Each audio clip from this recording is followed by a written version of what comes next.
Want to remove watermarks from desktop? Follow these steps. Just open up Firefox and type Universal Watermark Remover. Hit enter. Open up the first link. Download the software.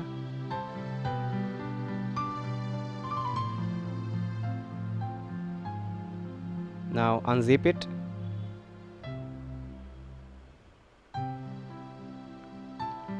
Now install the software.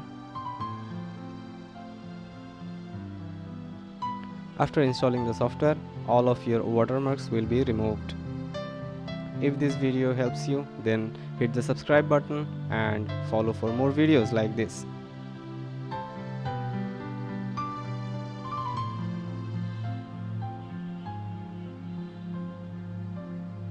Have a look at my desktop now.